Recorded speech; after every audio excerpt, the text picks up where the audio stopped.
Hello, this is Margaret Ajibala, the STEM Positive Disruptor, and today I have special guest on the Mia's conversation, and that's Alex Mann, who's the Assistive Technology Officer, and Carla Rose-Hardman. She's the Service Director for the Royal Society for Blind Children in the UK. And today they're going to have a conversation with us about the need and the importance of us having the giving young people that are blind or partially sighted employment gain. And their vision is that I'll just quickly read it. It says us RSBC's vision of wanting every blind child and parents to have the skills and confidence to live their life without limits, and that also includes gaining employment. And this platform is here to do that, to educate, to raise awareness, to change people's perception, and to demystify what STEM is. That's science, technology, engineering, and mathematics. And so I'm so grateful for their presence here today. So without further ado, welcome again. Thank you. Thank you, Margaret. No problem at all. So please tell us more about RSBC and your vision and why it's so important as well. Yeah, sure. Thank you, Margaret. So RSBC has been around now since 1838, and the King is our patron, and our roots lie in education. And of course, education has a key link through to employment. So at the moment, there are around 340,000 BI people in the UK and around 40,000 blind and partially sighted children in England and Wales, which is where RSBC focuses its work. We do want children, blind, partially sighted children, to live their life without limits. And to do that, we provide a range of services. So we have a national Families First programme, which focuses on children, young people and their whole family's emotional well-being. We have a range of online and in-person activities that seek to bring young people together to build their skills, their confidence, and of course to create those really important peer support networks that help set them up for the future. But a key part of our service is our Futures service, and it gives every young person we work with the opportunity to look to the future and to see their opportunities. At the moment, just 1 in 4 VI people in the UK is currently in employment. So our work, which focuses on our VI young people's futures today, is really, really important. We do that support currently through our further education college, Broughton in Orpington, where we focus in on every individual young person's future trajectory. And then we do it through our more broader Futures service, which runs online and in person here at our centre in London, right across England and Wales. So that's sort of a bit more about RSBC, but we really want children and young people to feel confident, to feel able to take on the challenges that the future might present, but also to be able to achieve what they want to achieve and have the career or employment that they want for the future. Indeed, and this is why this platform has been set up, because we want to raise awareness about this. We want to educate as well. We want to change people's perception, because one of the things that people, I think the industry or in society at large, is that when we look at people, we look at them at first sight, and you make an assessment based on what you see, and that's not always true. And I think that's really wrong. And I think in a way, our young children, it doesn't matter if you're blind or not blind, you're still our future and you're still part of society. And for us to change that, we need us as society to embrace the diversity of people in our world. And this is also comes back to our STEM world, because in the UK we're talking about skill shortage, but we're not optimizing the people that are available. We're saying it's too hard, because I think there was this is the Vision Foundation, where they talked about employers find it difficult they don't know what to do or how they're going to adapt their environment to enable blind people to work within their environment. But that's why technology is there. Technology has made things much more easier. It's allowed us to be able to adapt our environment to do that. And this is why I'm so pleased that you've come. So one of the things I want you to be able to explain to us is, how can us in the STEM world, that's science, technology, engineering, mathematics, world where we do need skills. We need the people to work within the environment, and how we can build up the skill sets of our young people who are going to be our next generation to gain gainful employment, not just on a voluntary basis, but paid employment as well. So what can we do to make that happen? And what are the challenges you see as well? I mean, STEM is not always an obvious choice of career for VI young people, and there's a lot of reasons behind that. Sometimes technical roles aren't seen as a choice for VI children and young people because, you know, we kind of think, well, you know, how will they possibly be able to access what they need to do their day-to-day job?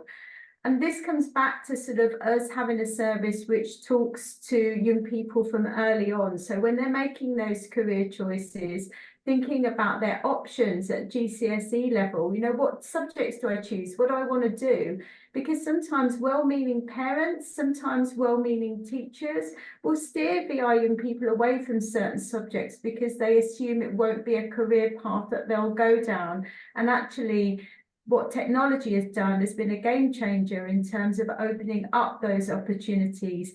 But there's a lack of awareness about the technology that's available. And that's why we've got Alex here today. And there's a lack of awareness about the support that's available in the workplace. And part of that is, you know, people just don't know what they don't know. But part of it is that our government really not making employers aware of access to work support and all of the really practical stuff that's available to make a VI person a great asset to your workplace. Because actually, you know, we should be thinking about how we include them, not reasons not to. Yeah, of course. Margaret, I don't know if you know anything about the sort of APPG committee on eye health and visual impairment that's happening at the moment. There's an inquiry at the moment, which is to look at employer attitudes. But whilst the results of that aren't published, having listened to that inquiry happening all the way through, we're definitely going to see something come out of that a key challenge is that employers don't know how to create an inclusive workplace. They don't know what support's available and they don't know what tech is out there. So it feels to me like they're the key challenges right now. And if all of that was really clear, you think, oh, well, that's fine. A VI person can access his job in the same way anybody else can, or with the right adaptations, it's completely accessible to them. So I think it's just changing attitudes and raising awareness of what's out there to make sure that a VI young person can operate at optimal level in the workplace. Indeed, you know, totally agree with that. And just for the audience to know, VI means visually impaired people. So we need to make sure they're aware of that. So, but that's so true. And I think it's so important. Again, this is why we have this platform. We want to raise awareness. We want to change people's perception. And so, again, this is something that we want to address. So, Alex, what do you think we need to do to enable that to happen? Because again, we are raising awareness. We know the issues, but again, so many industries, so many companies are aware of it, but they don't feel comfortable adapting. Maybe because of the cost, or maybe because they just don't know how it's going to fit in because they've never really worked with someone who's visually impaired or blind. So, what do you think we should be doing? So yeah, I think a lot of the things Carla has really hit the nail on the head is the awareness before anything else. Because if the attitude's not there, you're not willing to learn. You don't even know. Even in the UK, being in the UK, we have obviously more opportunities because I'm a family in Asia and things like that. People who are disabled over there in maybe a third world country or something has even less opportunities. Of course. But even in the UK, there's the attitude needs to sort of change as well, where does this adaptation is it feasible, is it possible? And we live in an age where information is so readily available. There's no excuse for someone to have that ignorant thought of not hiring a visually impaired person. Obviously, depending on health and safety and certain fields might not be possible. Of course. But in something like STEM, it's definitely very possible. And I mean, I'm guilty myself because obviously when I was growing up, I'm 30 now, there was maybe even less because technology hasn't advanced as further as it has now. We live, you know, in probably the best time now because, you know, we're in the future. But in those times, I was just like, oh, I actually don't know what I want to do. I probably like music, but I didn't really study music, or you know, I like writing. So it's still a limited option, but right now it's even it's a little bit less limited because of technology, and that's the important stuff I do at RSBC. I teach each young person technology to access things that are normally quite a sighted person might think, oh, that's very normal and very easy to do. So things like, I don't know, sending an email or something like that. But if you have no vision, how would you do that? Do you use a screen reader? Do you use dictation or something like that? There's different options, and knowing that. So having the main thing, I guess, is to have that awareness on both sides. So Of course. employers, definitely, you're very important to have that awareness, to not have that prejudice or have that open mind. But also, as a young person and family, what Carla said as well, giving them the opportunity to say, oh, yeah, actually, I'll fancy doing that actually, because I didn't know I could do that. So, and that's why we run so many different activities at RSBC. We do, you know, music and sports and everything. There's a huge range, so they can sort of pick it up. I actually really enjoyed doing a media course because I, you know, like creating. I like being on social media, and they sort of like find themselves that way, and having that awareness to, you know, advocate for themselves as well. So once we are having these open conversations, like we are now on this podcast, that's why we agreed to do this podcast, because it's quite important to spread the word, right? Of course, and that's why we do what we do as well. And I think just basically what you were talking about, it's the importance of raising awareness. And I think also from the educational side of view as well, is for you to equip someone to do a job, they've got to know what's available to them, and then you build them up to that level so that when the job comes up, they're able to prove that they're able to do that. And for them to do that, they've got to know what's available to them to do that, or the skill sets they need to develop to do that. And that's why I do like your vision of equipping all young people to you know, to have the skills and confidence to be able to go into the world, because they live we're not separate from us. We're all integrated in so many ways, and that's something we want to do. But Alex, what I want you to be able to explain to us again is that what should an employer do?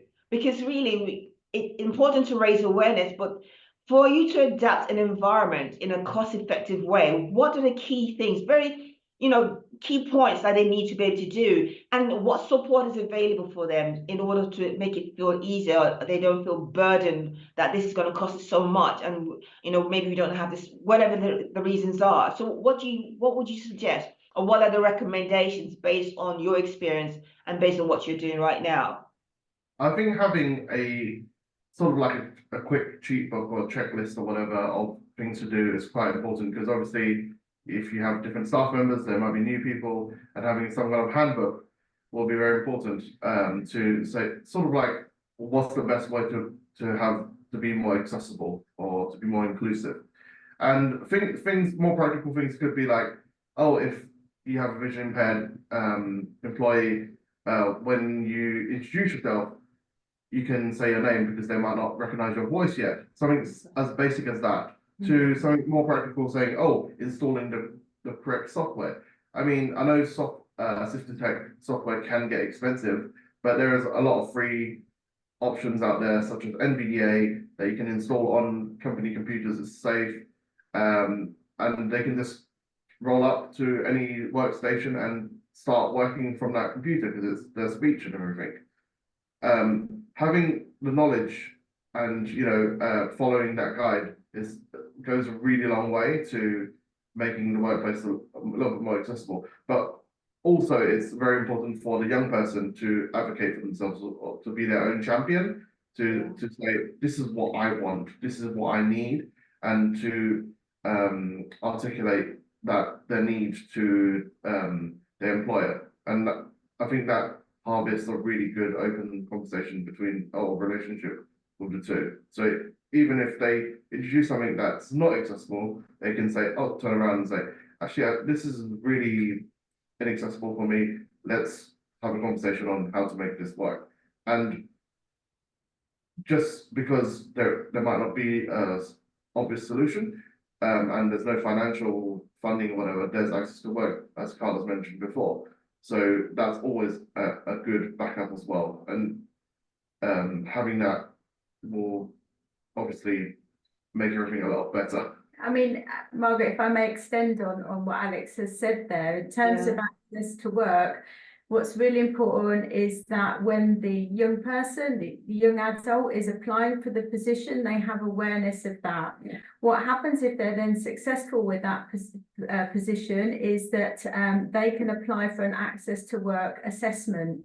That assessment then sets out all of the technology and adaptations, training possibly, that would be required, and access to work then funds that in most cases, or funds most of that in most cases. Okay.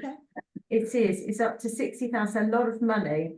Okay. And actually, you know, in most cases, that is going to provide all of the adaptations that that person would need to carry out their employment. Mm-hmm. Sometimes it goes as far as having a personal assistant for a person starting a job, because that will help facilitate their role. But actually, I think, you know, most people don't know that, most employers don't know that. And if you know that, particularly if you're a fairly small employer, you're going to think, oh, crikey, you know, is this technology going to cost me thousands of pounds? That technology is paid for through that grant, and actually will continue while that person remains with you. So there is no need to be concerned about that aspect of it. As Alex said, there's some free tech out there. If you're employing a partially sighted person who doesn't need access to work support, there's really simple stuff you can implement in your workplace.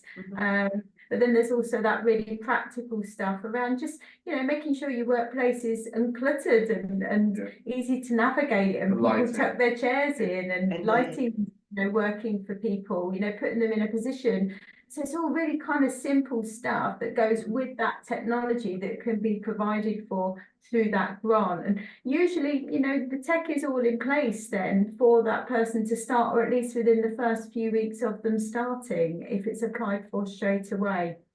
You know, that's brilliant news, because I think you're quite right. I think sometimes employers are not even aware of what is available and how it can make it easier, because again, cost is a big factor.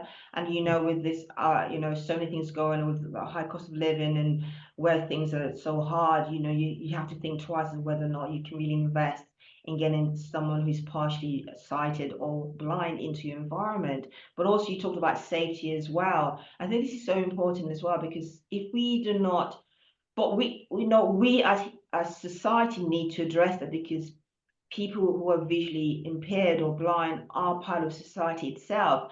And you know, you talk about only 1 in 4 of adults actually in employment.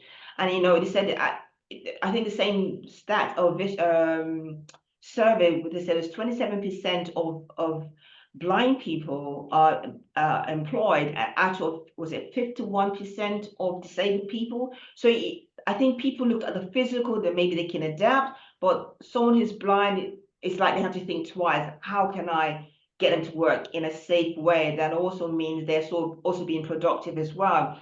You also mentioned about advocating for themselves. Again, not everyone may have gone through a process where they build up their skill set or the confidence to go to advocate for themselves, because they're unsure and they're still trying to find their way around as well. So how can we get them to that place of confidence to be able to do that? Because unless maybe they come through your schemes that you provide, it's ever so difficult. Unless, so how can that happen? What would you suggest should happen? I think one of the first key things that, you know, an employer can do is to make their recruitment process accessible.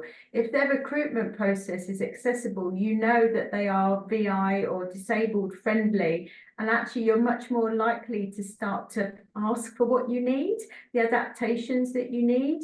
I think showing that you are a flexible employer in the way that you work. We know a lot of disabled people would prefer to work from home.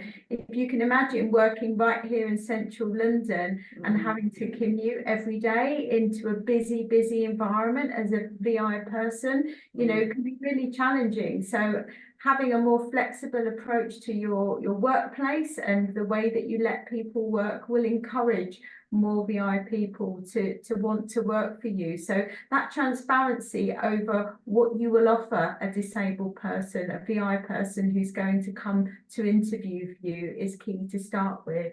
Yeah, I mean, I think the silver lining to the COVID lockdowns was that during the lockdown and visually impaired people were looking for jobs and everything, they had interviews online, and I think we have a young person who found the process a lot easier, because then going into the workplace or an interview without needing to worry about, oh, what will they say if they see my cane, or how would I find a place, and I'm already having super anxiety before even the interview started. But whereas online, it was just like, oh, logging into Zoom or Teams or whatever, and that they're on like a same level playing field as their other sighted peers. So it was a lot easier for him. So he performed a lot better, and he actually got the job because of the online. He didn't think that if it was in person, he would have got the job. And I think it shows that attitude, that how we change attitude has become very beneficial. Before lockdown, we were very rigid in the UK, where we didn't like people working from home. But now that, you know, there has been many studies saying that people's productivity has increased from working from home or having flexibility working. And that just shows that if you are willing to try out a new solution or approach, it could be very, very beneficial to everyone involved. I totally agree. And I think in a way, because of COVID as well, it's just enabled us to work remotely. And I think it's actually advantageous for employers as well, because now it's no longer do they have offices. Most companies are actually working, they like to have the employees working from home or working in the way, because it cuts down costs and everything else. And I think it's quite, and you know, Alex, you made a good point, because I think one of the things is that, you know, when people don't see you, but all you do is have a conversation, they feel safe in so many ways that they can, and you're able to answer all the questions. People then, they don't see you as blind or see you as different from them, because they believe you can provide the solutions that they need to help them improve their productivity or increase profitability. And I think that's so key to us as society, because we have this hybrid way of working now, where some people work from remotely, or some people come into the office, or you do half. So again, that's a great thing as well. So thank you so much for that. So how do we then step and move forward? Because again, one of the things you talked about at the beginning is that sometimes from the education side of things, where a young blind person is going through studies, the careers officer may not actually encourage them to go into STEM. So how do we change that? Because again, it's not, you know, again, it's not just people who are visually impaired. Actually, this happens across the board where STEM is concerned. People are still not very clear as to how to engage with that part of the world. So what would you encourage careers officers or school or the education to do to be able to get them to build those skill sets that they need to be able to work in the industry? I think it should be the industry who goes up. Obviously, lots of organisations, especially corporate ones, do see corporate responsibility, and then go out and do a session with some kids or whatever, which is great. But then maybe using those days to go into schools and talk about disability, race, or any marginal group, and just share the story and say, oh, we have a blind person working in engineering, and he's achieved X, Y, and Z. And sharing their stories. So we're going back to awareness again, aren't we? So yeah, of course. Yeah. So it's spreading the awareness to those schools and colleges and things like that, and say, oh, yeah, we have a young person who does this, and someone who might be interested and said, "Oh, actually put that aside already, but I could bring this back and say, oh, I actually can try this. I already heard you speak. Can I, form a relationship with you and talk further? How do how making those research themselves, right?